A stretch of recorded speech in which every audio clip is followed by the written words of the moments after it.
tengo el gusto de presentar al profesor Angus Ward.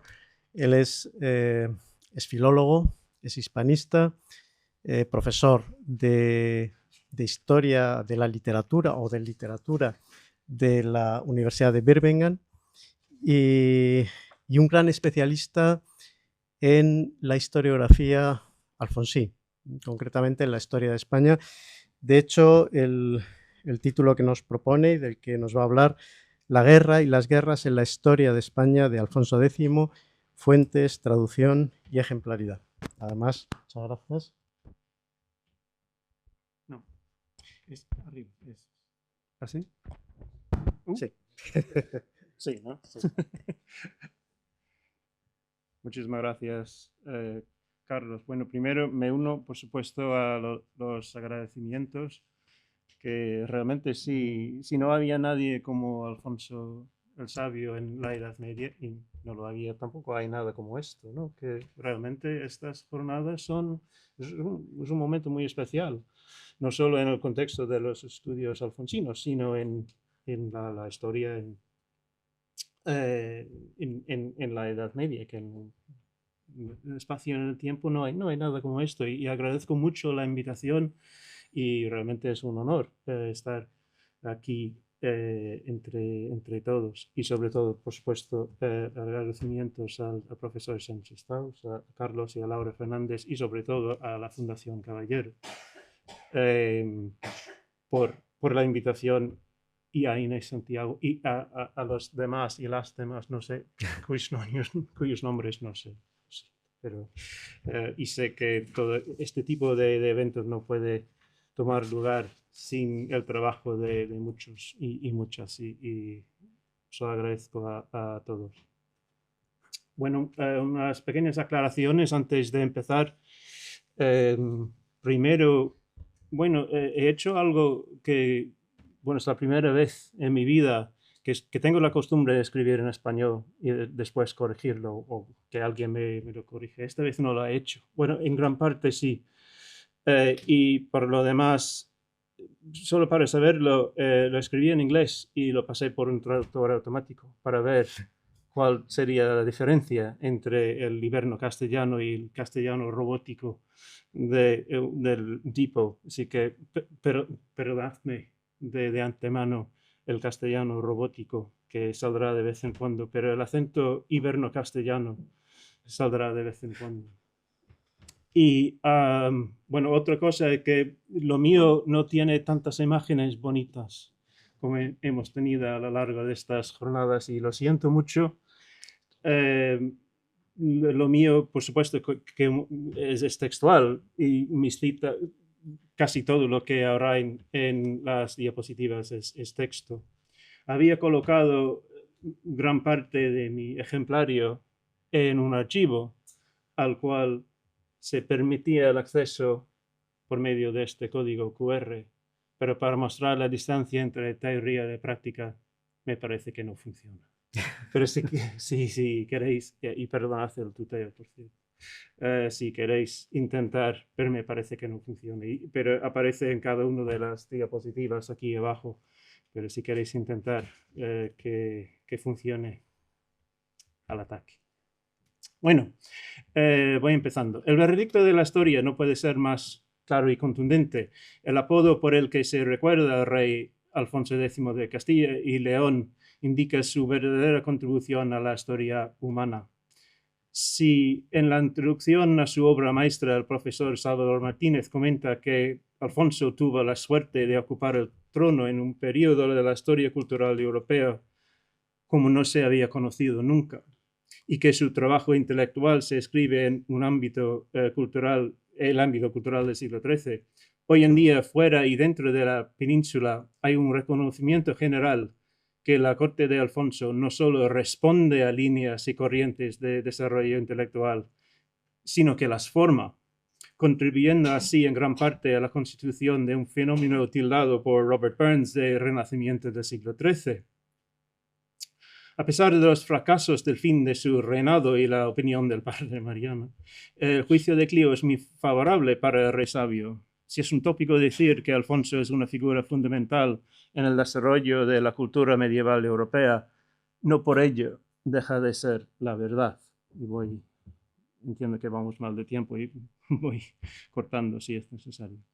Otro tópico que suele aparecer respecto a la época alfonsí, para nosotros que tenemos una perspectiva histórica que naturalmente falta en el momento, es que la dimensión bélica del choque de civilizaciones, y quién se atreve a hablar de Samuel Huntington en el siglo XXI, se había llegado a su fin con la conquista de Sevilla y la batalla de las Navas de Tolosa. Así se recordaban a los reyes peninsulares cristianos medievales en función de sus capacidades político-militares. Entre ellos destacaban los propios Alfonso VIII y Fernando III, bisabuelo y padre de Alfonso respectivamente, y no en función de sus logros culturales.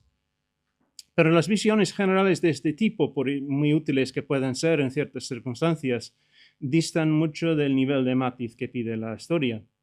En sus respectivas biografías de Alfonso, los profesores Martínez y González Martínez nos recuerdan que el infante Alfonso tuvo un papel primordial en la conquista de Murcia y en la de Sevilla también, y que dirigió la conquista de Niebla y si no fuera por su estado de salud, habría estado al mando de varias incursiones militares contra los benimerines y el reino de Granada al fin de su vida. El propio Alfonso aparece múltiples veces en la historia de España en contextos bélicos, como el que aparece en el capítulo que tienen aquí en pantalla. Por cierto, las referencias, la primera es al códice principal, el del Escorial. Las otras dos son a la edición digital y la edición de Menéndez Pidal, porque no todos tienen acceso a todas las ediciones. Este pasaje, como otros que mencionan al Alfonso, es de la última parte de la crónica, que nunca llegó a perfeccionarse en el taller alfonsí. La investigación filológica revela que el fin de la historia, que no se ha llegado en los códices existentes, y aquí me refiero a la historia peninsular después de la muerte de Bermudo III, es en gran parte una traducción de la historia gótica del arzobispo Rodrigo Jiménez Terrada, de Toledo.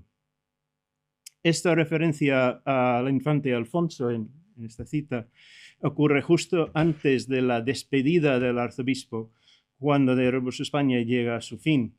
Después de la toma de Córdoba, lo que tenemos de la historia de España es la famosa historia Cabo Adelante, en la cual vuelve a aparecer el infante varias veces, el infante Alfonso digo, siempre en tercera persona.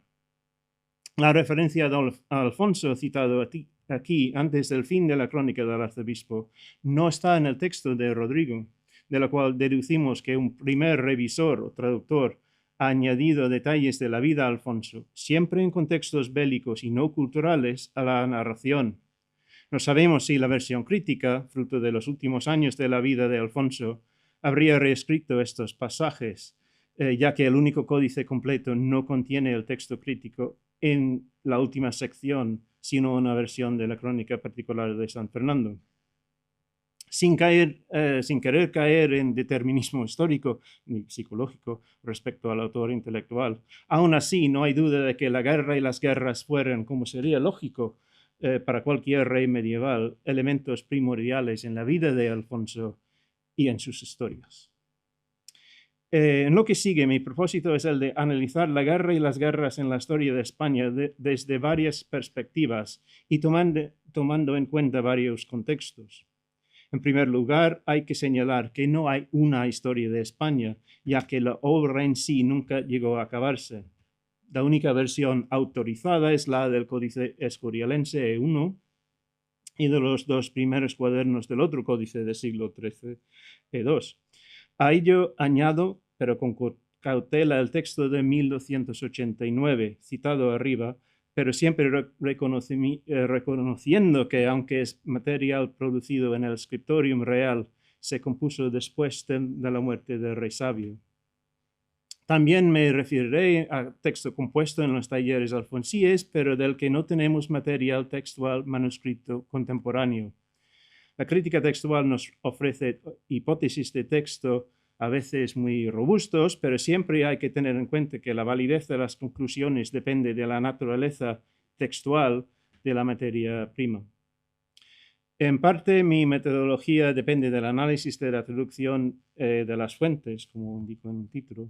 Es más fácil siempre detectar cambios textuales o incluso de matiz en manuscritos que llevan imprimatur real. Otro contexto a tomar en cuenta es el de la historia política contemporáneas. Es cierto que el impulso intelectual, tanto para la general historia como para la crónica de España y las 7 partidas, corresponde a los años 1270, 72, 74, cuando el sueño imperial alfonsí, por muy iluso que nos parece a nosotros, quedaba vivo para Alfonso.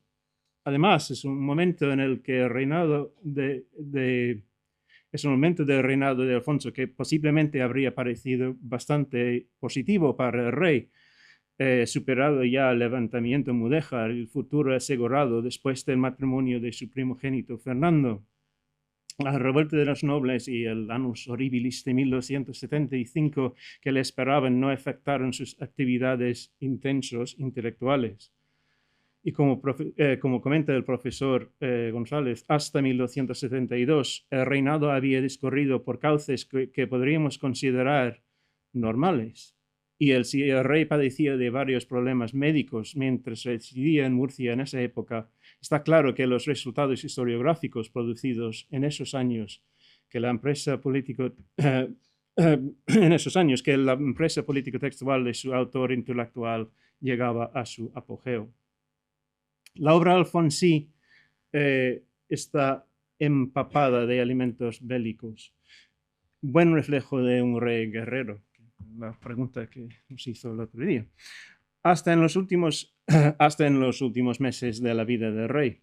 El concepto multidimensional de la vida medieval, el lugar de la guerra en ella, se expone en el prólogo bellísimo del libro de ajedrez, el libro de los juegos, compuesto precisamente en el año 1283. Al principio, el objetivo de los juegos parece ser el de superar la tristeza humana, y no voy a leer todo esto.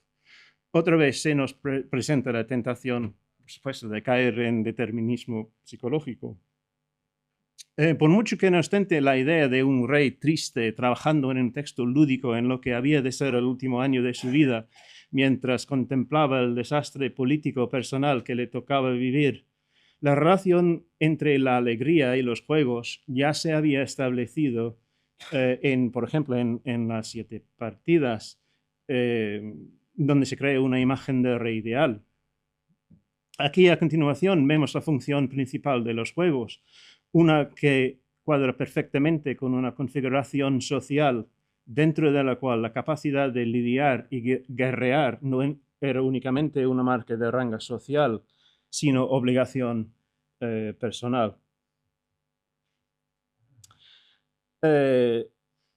Y de la misma manera, es también del prólogo del libro de los juegos, de la misma manera sirven los otros juegos que se hacen sentados. Y debería haber dicho que lo que va en medio de esta frase, la función de los juegos en este contexto en fecho de armas. Es que los juegos no son únicamente para aliviar el dolor, el sufrimiento, sino para preparar a la sociedad. ¿Para qué? Para lidiar. Incluso de la misma manera sirven los otros juegos que se hacen sentados. Los que no pueden participar en la guerra también encuentran en los juegos una utilidad social. Si mujeres, viejos, introvertidos, prisioneros y marineros no quieren ser baldíos, y aquí entendemos útiles para la guerra, juegan. Y aquí tienen otra vez la referencia al texto que no voy a leer entero. Pero lo que sí, bueno, destaco la parte en negritas, que porque las mujeres que no cabalgan y están encerradas han de usar de esto. Y otros sí, los hombres que son viejos y flacos, y identifico. O los que han sabido de haber sus placeres apartadamente, porque no reciben en ellos enojo ni pesar. O los que son en poder ajeno, así como en prisión o en cautiverio, o que van sobre mar. El fin del prólogo lo deja aún más claro. y otros juegos y de muchas maneras, pero todos fueron hechos a semejanza de las cosas que hicieron según los tiempos que fueron o son o podrían ser, mostrando de cómo los reyes en el tiempo de las guerras en que se fazan las huestes han de guerrear a sus amigos. Hasta en los libros lúdicos, entonces, podemos ver una sociedad organizada en función de la guerra, y no es, por tanto, nada sorprendente que en las obras compuestas en la corte alfonsí, y especialmente las obras historiográficas, la guerra siempre aparece en primera plana.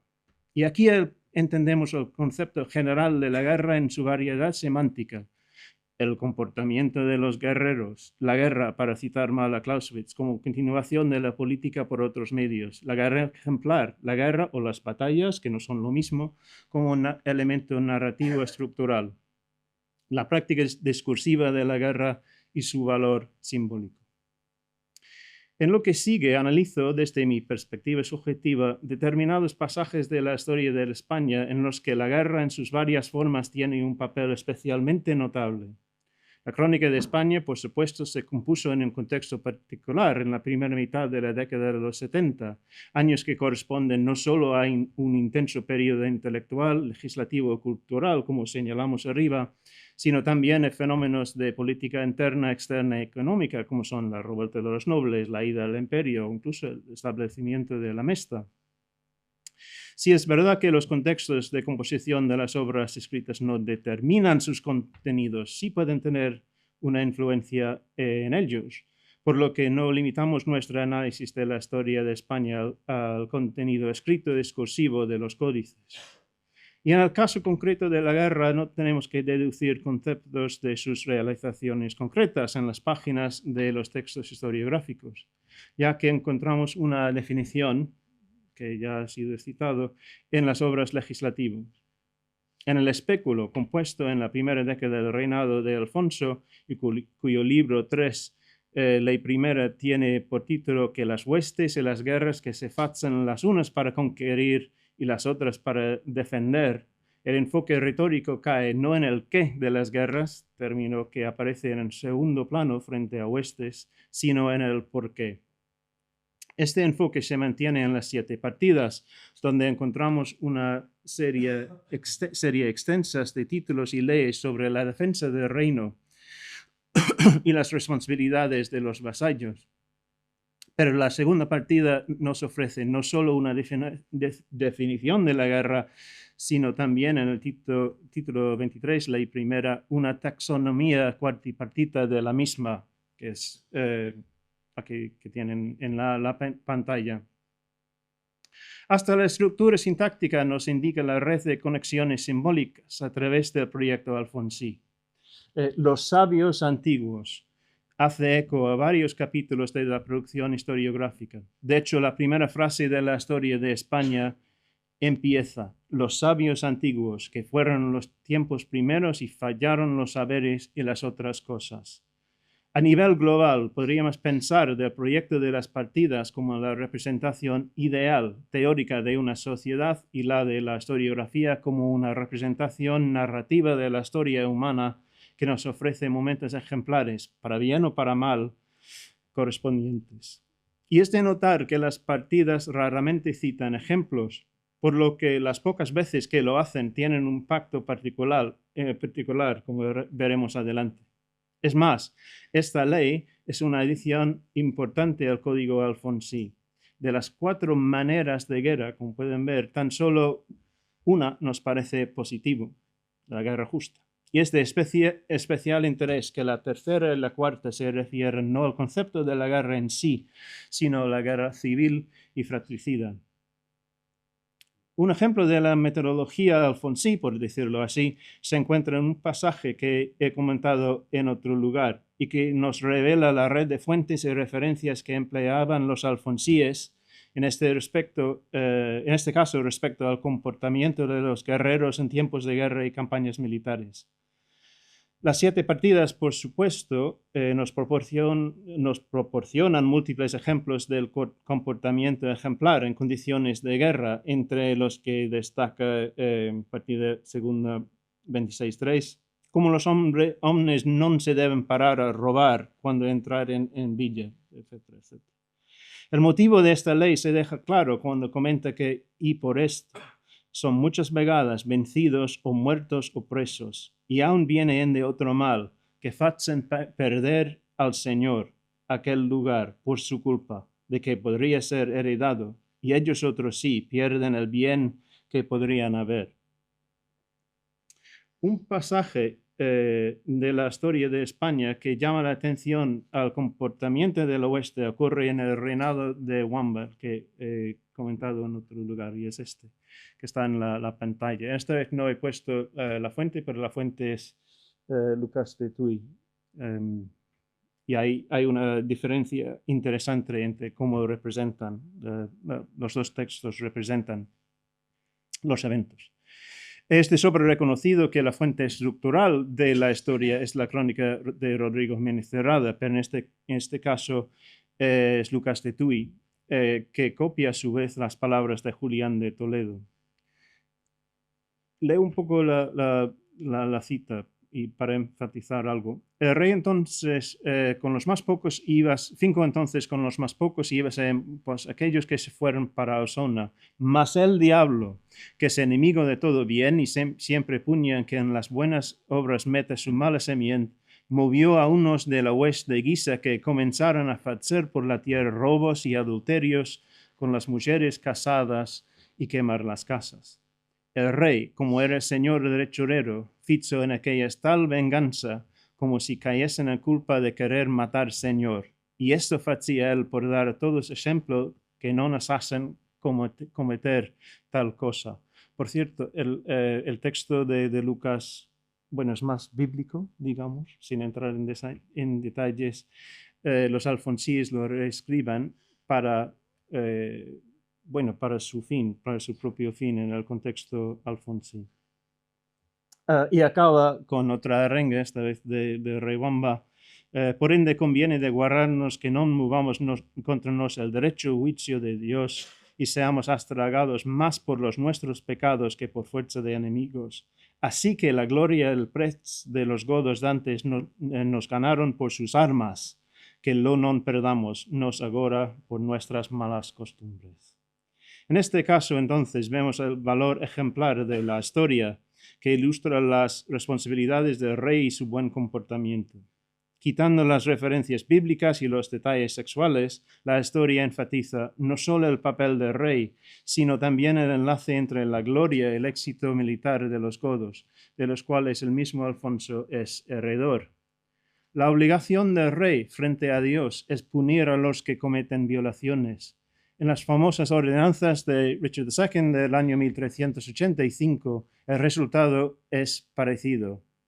Item, that none be so hardy as to rob and pillage the church, nor to destroy any man belonging to the holy church, religious or otherwise, nor any woman, nor to take them prisoners, if not bearing arms, nor to force any woman upon paying of being hanged. Aquí el discurso historiográfico funciona en paralelo al del discurso legislativo, reflejo quizás del comentario de Inés Fernández Ordóñez sobre el control que ejerce el rey sobre pasado, presente y futuro en sus obras historiográficas, legales y científicas respectivamente. Las acciones del buen rey en este contexto sirven de comentario sobre las disposiciones legales compuestas al mismo tiempo en el Scriptorium Alfonsí. Y no es de extrañar que es precisamente en el contexto de la guerra donde encontramos una ejemplaridad marcada, ya que la acción militar aparece en casi cada capítulo de la crónica. Resulta bastante superficial, por supuesto, contabilizar la presencia de un fenómeno en un texto medieval simplemente contando las veces que aparece el vocablo, pero al mismo tiempo puede dar una idea general de la importancia de dicho fenómeno. El vocabulario bélico es enorme y variado. Como ya he mencionado, el término hueste aparece con frecuencia en el contexto específico del espéculo y se utiliza más de 1000 veces en la historia de España. Se podría realizar una búsqueda similar de batalla o lid, por ejemplo, y descubrir que el vocabulario bélico está presente especialmente en los textos jurídicos historiográficos. Una forma de demostrar la abrumadora presencia de asuntos militares en el Corpus Alfonsí es precisamente mediante el uso de los términos guerra o guerras y guerrear. Si bien algunas obras científicas, en particular el Libro Cumplido y el Libro de las Cruces, emplean el término con relativa frecuencia, especialmente en el contexto de las condiciones propicias para su uso, es precisamente en los contextos históricos donde guerra aparece con mayor frecuencia. En esta tabla expongo las ocurrencias del término en los textos históricos de los que conservamos manuscritos del Scriptorium Alfonsí. Sin ánimo de menospreciar mi método filológico, me pareció más acertado elegir ejemplos que fueran, sin duda alguna, producto del Scriptorium Intellectual Alfonsí. Incluye también una referencia a la Historia General 5, de la que no disponemos de evidencia contemporánea por una razón que explicaré más adelante. Como puede verse, es precisamente en la Historia de España, en la versión primitiva, de la que tenemos evidencia del Scriptorium, donde aparece el mayor número de tokens de guerra, junto con la Historia General 4, cuyas fuentes estructurales son los libros bíblicos de Daniel y Jeremías, por ejemplo, pero también los reinados de Nabucodonosor, Darío y Alejandro Magno, por lo que cabe esperar la presencia de la guerra. En lo que sigue, sin embargo, me concentraré en la historia de España. La mención de cuestiones filológicas me obliga a señalar que no existe una única historia de España, sino varias, y la respuesta a la pregunta ¿qué es la historia? Depende en gran medida del significado de la pregunta. Por supuesto, entendemos la historia de España como la historia de España cuyo autor intelectual fue Alfonso el Sabio, pero como han demostrado múltiples investigaciones filológicas, esta nunca se completó, y no solo por causa del perfeccionismo patológico de Alfonso en la acertada síntesis de Inés Fernández Ordóñez. Sabemos que hubo versiones principales compuestas en 1270-72, la versión primitiva, y 82, la versión crítica, y revisiones menores en 74 y 1289, ya bajo el gobierno de Sancho IV. Pero los contextos externos de estas y por tanto las posibles motivaciones ideológicas para su composición fueron extremadamente diferentes. La prueba física y la deducción filológica no son lo mismo, así que intentaré tener el debido cuidado al extraer conclusiones. Los manuscritos escurialenses contienen casi la totalidad de la historia de España, pero el texto que transmiten no es del mismo estatus. Tenemos evidencia de primera mano de la producción alfonsina desde el inicio de la crónica hasta el año 18 de Alfonso II, al final del segundo cuaderno del segundo códice escurialense. Dentro de este texto manuscrito también hay una frontera textual al comienzo del reinado de Alarico. Y el texto anterior al folio 61 de 1 también puede ser de naturaleza diferente. No obstante, cualquier evidencia de estos pasajes tiene autoridad textual alfonsina de primera mano.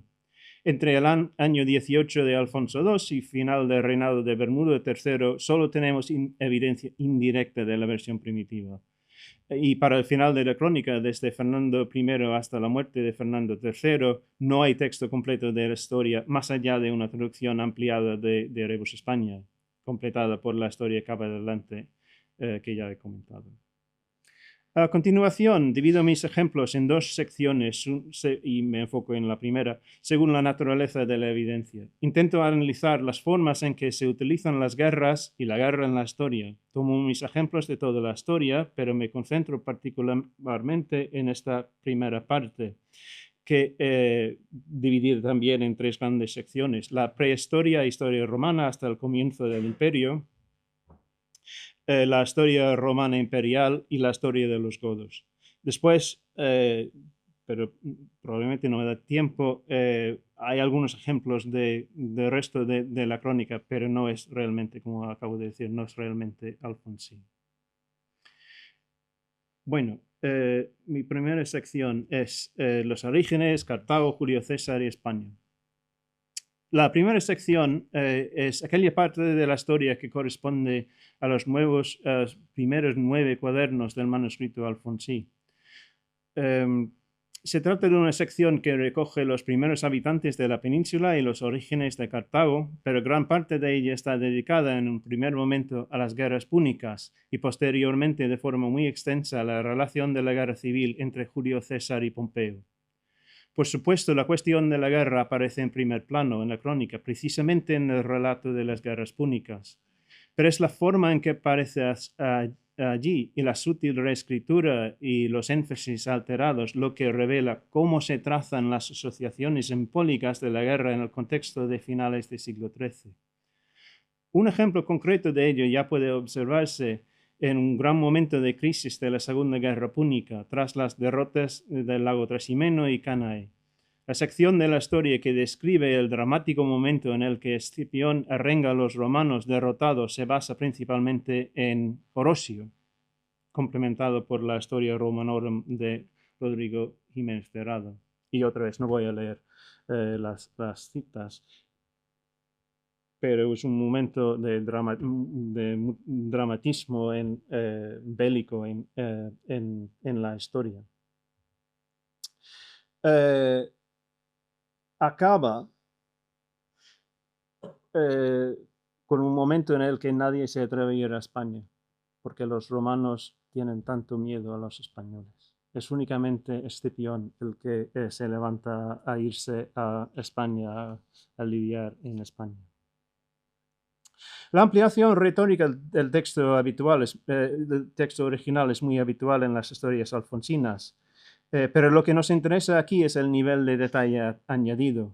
El pasaje en sí es una de las muchas arengas de líderes belicosos de diferentes tipos, como hemos visto en el caso de Bamba. Es precisamente la naturaleza de este liderazgo puesta a prueba en la guerra la que sirve aquí como el ejemplo que debemos comprender, uno perfectamente alineado con los preceptos de las 7 partidas sobre el tema de la defensa del reino y la naturaleza del liderazgo. Es también, cabe destacar, una oportunidad para enfatizar tanto la legendaria naturaleza belicosa de los españoles, que infunden tal temor en los romanos que solo el mayor guerrero de Roma se atreverá a ponerse a ellos. Es también oportunidad para poner de relieve la centralidad de España en la historia romana, casi siempre en el contexto de la guerra. Aquí la narración no solo sirve como relato histórico, en castellano, por supuesto, para el público implícito o real de las altas esferas de la sociedad peninsular, sino también como ejemplo de liderazgo sensato en la guerra y de la obligación del resto de la estructura social de seguir la sabiduría de su líder. Un caso similar de sabiduría militar con el éxito correspondiente aparece en el capítulo siguiente, esta vez en el ámbito de la guerra naval. A lo largo de las primeras etapas de la historia, antes del inicio de la historia imperial romana, hay múltiples ocasiones en las que se describen la guerra, su justificación y la gloria y el honor, o lo contrario. También en la selección de los acontecimientos dignos de ser narrados, como en la reelaboración de las fuentes, podemos ver cómo se transmite la visión alfonsina bajo la apariencia de un mero relato del pasado. Ejemplos de esto último pueden verse en la narración de Viriato y Zamora, por ejemplo, y lo primero se aprecia con mayor claridad en la visión general de la relación entre Roma y Cartago y los resultados finales de las guerras púnicas, aquí reconocidas abiertamente como un choque de civilizaciones entre África y la línea de sucesión romana. Esta justificación de la existencia de enemigos militares, otra vez no voy a leer la cita, la guerra tanto como medio para alcanzar la gloria como para evitar la indolencia, se amplía a partir del material original proporcionado por Paulo Orosio y aparece 2 veces en la historia, una en un resumen de las guerras púnicas y otra como referencia a la destrucción romana de Cartago. Esta es la primera y esta es la segunda. En el segundo de ellos se expone una justificación explícita de la necesidad misma de la guerra, junto a la justificación específica sobre los posibles motivos de la destrucción de Cartago, figura una afirmación atribuida a Orosio. aunque no incluida aquí por él mismo, según la cual la función de la guerra es servir como un modo permanente de existencia destinado a honrar y extender el honor de Roma. Más tarde, el gran logro de Octaviano César será el de traer la paz al mundo y las puertas de Jano se cerrarán. Pero también esto también habrá sido una función en la conquista. Si hay paz, es porque la guerra la ha garantizado, y la sociedad que no está preparada para la guerra no mantendrá la paz. Estos pasajes sirven de ejemplo histórico de la frase guerreando ganamos paz del espéculo. La guerra, por lo tanto, sirve aquí no solo como un modo de gobernar, sino también como un símbolo de acceso al renombre y al honor de una sociedad bien dirigida. No voy a comentar en detalle los ejemplos. La otra gran sección estructural de la etapa preimperial en la historia de España es la dedicada a las conquistas y guerras de Pompeyo y Julio César. Se aborda con cierto detalle el carácter de ambos hombres, al igual que sus respectivas campañas bélicas y conquistas. Aquí la fuente más importante es, lógicamente, el Lucano, Farsalia, pero como suele ocurrir con la historiografía alfonsina, la fuente se amplía con frecuencia, tanto con otras fuentes como con una perspectiva alfonsina. Voy a pasar rápidamente. Uno de estos ejemplos se refiere de nuevo a la función y el arte de la guerra, cuando se dice de Julio César, y dicen de él las historias que en las otras tierras nunca se él pagara tanto de conquista que ficiese en paz como de aquella que fallaba contienda e lid. Aunque al fin pone más de modos esto aquí en el fecho de España, y puso en su corazón que de cuanto y pudiese ganar por amor y por avenencia, que lo no levase por guerras, ni lides, ni muertes, ni por esparcer sangre. Se trata de una ampliación significativa del texto de Farsalia y es significativa por dos razones estructurales. La primera es, una vez más, el valor de la conquista en la guerra, no solo por sí misma, sino también con el objetivo de instaurar un dominio basado en el miedo entre los pueblos dominados.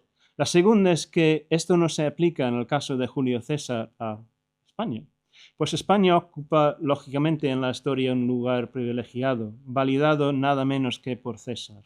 Así como la guerra tiene su valor en la conquista para aquellos que son dignos, ganar por amor o avenencia es una forma superior del arte de gobernar. El carácter personal del honor, incluso en la derrota, queda igualmente reflejado en el pasaje en el que Afranio entrega su ejército ya desorganizado a César y le suplica que les perdone la vida, algo que Julio César concede como es debido.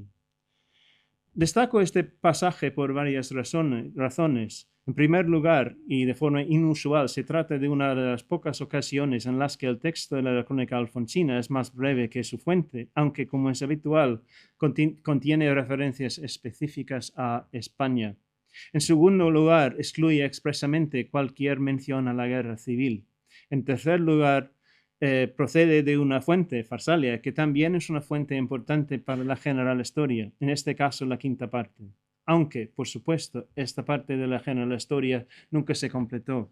Y a diferencia de los otros textos citados anteriormente, no disponemos de pruebas directas del scriptorium alfonsí. Con la excepción de la primera frase, Julio César, si mi ventura fuese, etcétera, etcétera, que aparece con las mismas palabras en la general historia. El resto del discurso de Afranio es bastante diferente en la general historia y más cercano a la fuente. Gracias al trabajo del profesor González Jiménez, entre otros, sabemos que Farsalia fue una de las 3 obras que el rey tomó prestadas del Cabildo de la Colegiata de Albelda el 22 de febrero de 1270, por lo que es evidente que la guerra civil estaba destinada a ocupar un lugar especial, tanto en la historia general como en la historia de España. Que así fue, de hecho, queda patente al final de la definición de la cuarta clase de guerra en las 7 partidas citada anteriormente.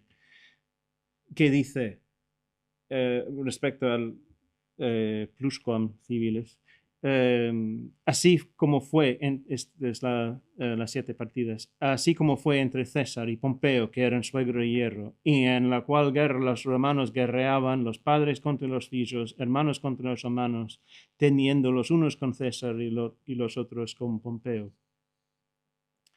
La guerra civil fue sin duda una preocupación central para los compiladores de la historia de España. Por supuesto, 1270 no es 1274, aunque los continuos indicios de conflicto fratricida que se respiraban en Castilla también pudieron haber influido en lo que, en última instancia, es un llamamiento histórico a la unidad. En cualquier caso, el vínculo entre la historia, el derecho, el pasado y presente, con especial atención a la guerra en todas sus formas, es especialmente notable en el inicio de la historia de España. De las 187 ocurrencias del vocablo guerras en toda la historia de España, nada menos que 99 se dan en estos folios, que representan menos de un tercio del texto en su conjunto. También es cierto que la gran mayoría de las ocurrencias de guerra en la General Historia 5 se dan en las secciones de Farsalia, historia romana. Este episodio de la historia humana parece haber tenido una relevancia especial para la visión del mundo de Alfonso, justo cuando se embarcaba en los momentos finales de la ida al imperio, tanto por el extenso desarrollo narrativo y dramático que se le concede a lo que concede a lo que son relativamente pocos años, como por los ejemplos que proporcionan para la conducta presente, codificados en otros lugares en la ley. Vamos mal de tiempo, ¿no? Sí. Bueno, iré resumiendo un poco, que no voy a comentar en detalle mis ejemplos.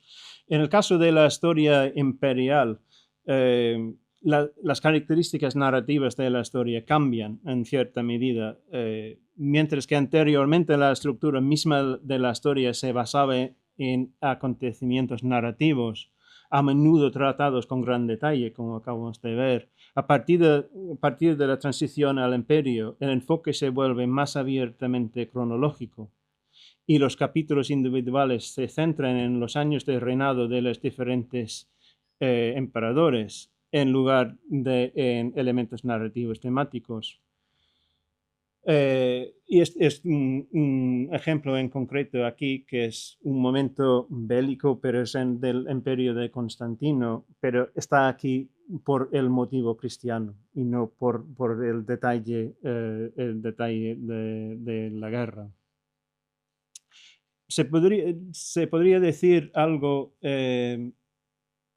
distinto de la historia de los godos, que pasado ya el imperio romano pasamos a la historia de los godos, los vándalos, ilingos, suevos y alanos, y los godos, que constituyen el quinto y el sexto libro de la historia respectivamente.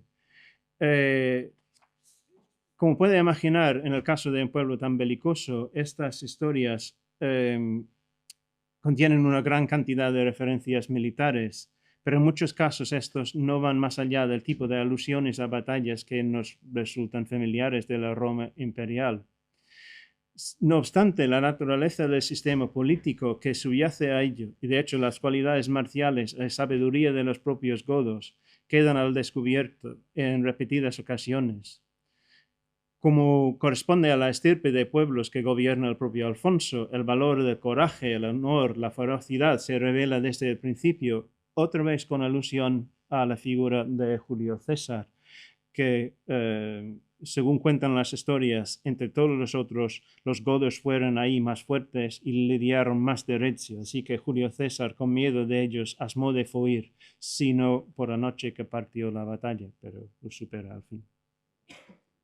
Un momento significativo de la guerra y los conflictos bélicos en la historia de los godos es el relato que hace la historia de la batalla de los campos catalánicos entre los hunos de Atila y la alianza de romanos y visigodos liderada por Flavio Aecio y Teodorico.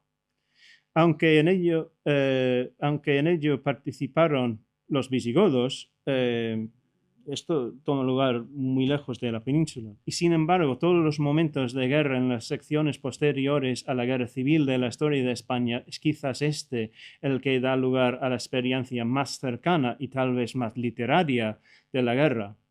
Aquí encontramos señales y prodigios, incluso un pastor que andaba por una vez por unos montes guardando sus vacas, detalles minuciosos de la crisis de la batalla, las tácticas y la estrategia, la dimensión humana y la crueldad de la guerra, como pueden ver.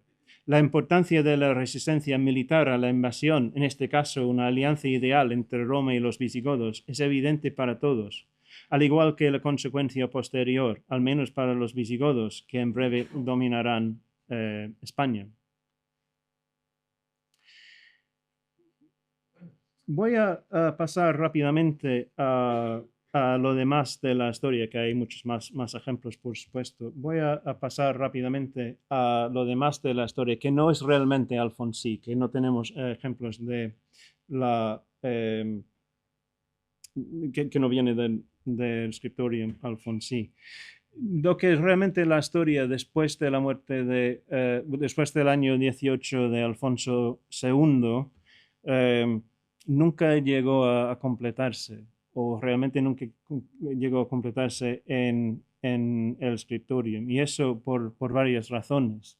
En ese caso, creo que podemos ver el tema de la guerra de otra manera, o deberíamos ver el tema de la guerra de otra manera.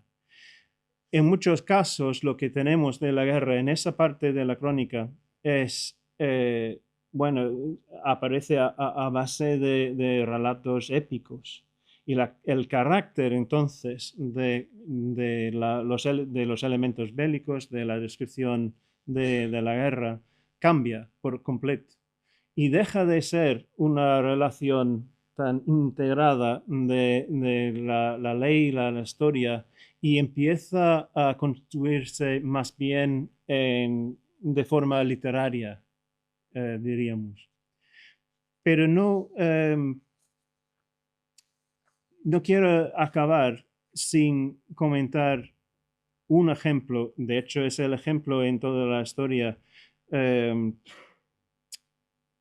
Es el ejemplo más extenso de una batalla que aparece en la crónica, y es por supuesto la batalla de las Navas de Tolosa, y que ocupa nada menos que 15 folios del manuscrito del Escorial.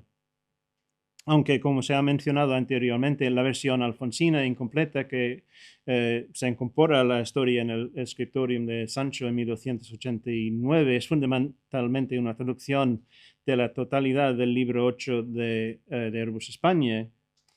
No obstante, siguen existiendo indicios significativos de la política alfonsina en la traducción ampliada, sobre todo en lo que respecta a la justificación y la conducción de la guerra. Y por ejemplo, es el fin del capítulo justo antes de la descripción de la campaña de las Navas. Y la última frase, como un momento dramático, artístico, diría yo, es la perfección narrativa, ¿no? Pero muy literario también. Al igual que en la fuente latina, aunque con algunas adiciones importantes, la catástrofe de Alarcos se trata sin apenas detalles, y una parte considerable de la segunda mitad del reinado de Alfonso VIII está dedicada a las relaciones, las guerras con Navarra, que a los alfonsíes probablemente habría sido bastante familiar. Esta batalla es el gran momento culminante de la historia. Aquí se describen con detalle los preparativos, la llegada de las fuerzas extranjeras, que se van, por supuesto, enseguida, las conquistas iniciales, los reveses y cómo se superan las crisis y los triunfos en el campo de batalla, la victoria y todo lo que sigue. Se trata de un momento de gran dramatismo en la historia, y que se hace eco y supera con creces el relato de la derrota de Aníbal y Atila, este último tomado de la misma fuente siglos antes. Es también la historia de los reyes cristianos peninsulares y de todos los elementos de su sociedad, cuidadosamente enumerados, conducidos al triunfo por la fuerza imperial de un rey llamado Alfonso, aunque la mayoría de estos elementos se pueden encontrar en la fuente y en las ediciones y ampliaciones de las palabras del arzobispo de Toledo podemos vislumbrar la visión histórica y política alfonsina, y no sin una ironía significativa para quienes lean después de 1275. Y aquí me refiero a un rey llamado Alfonso, cuyo primogénito Fernando se muere justo antes de una batalla importante. La traducción del texto original es en general bastante fiel, hasta el punto de imitar la estructura de los capítulos. Sin embargo, una de las principales diferencias y la aportación más significativa al texto del arzobispo se encuentra en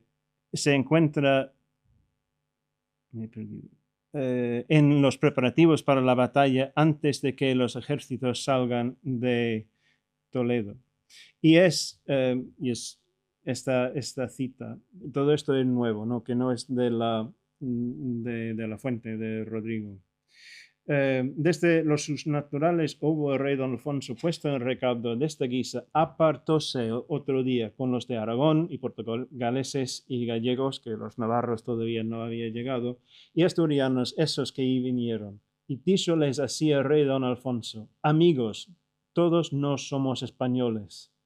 Y entraron los moros la tierra por fuerza y conquiriéronnosla. Todo esto es de la época alfonsí, no viene de la fuente y por tanto,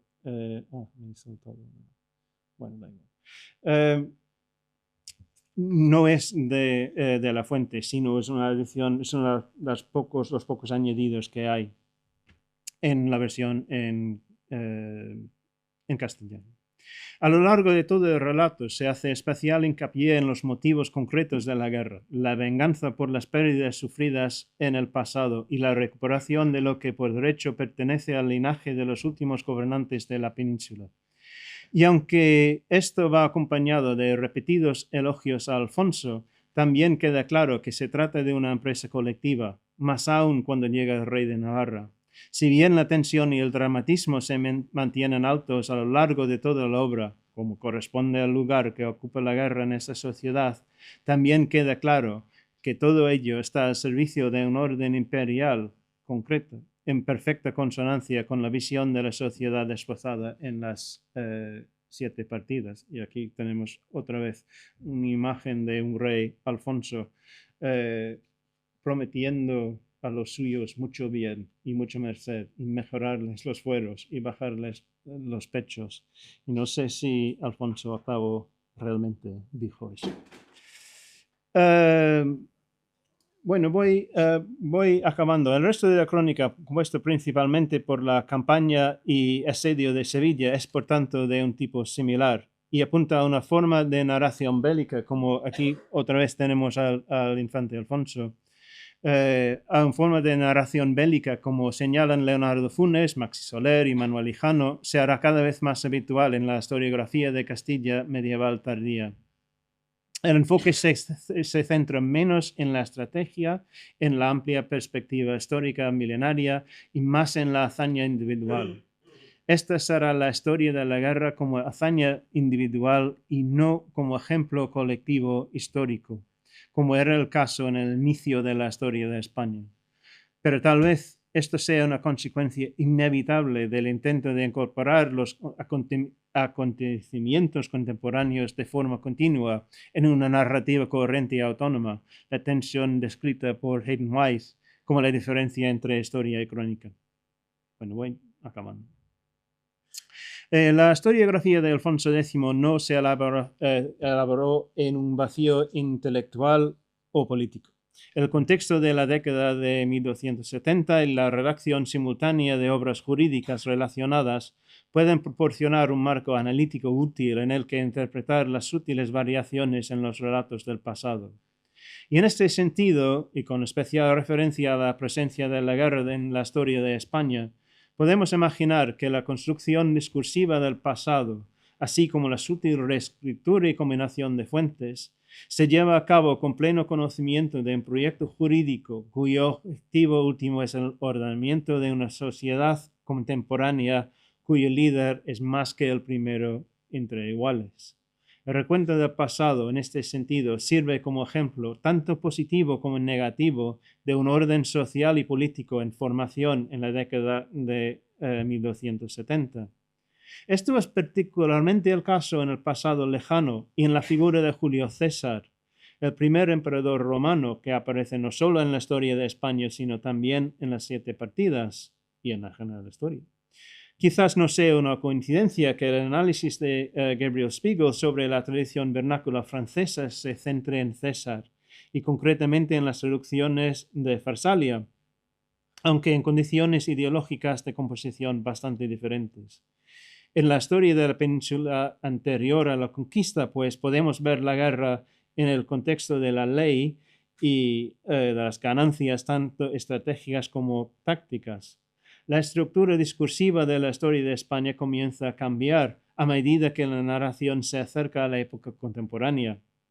Esto se corresponde con el final de la versión primitiva de la historia de España y su estructura minuciosamente trabajada, cuya pérdida gradual es quizás inevitable, como señala Rosa Rodríguez Porcher.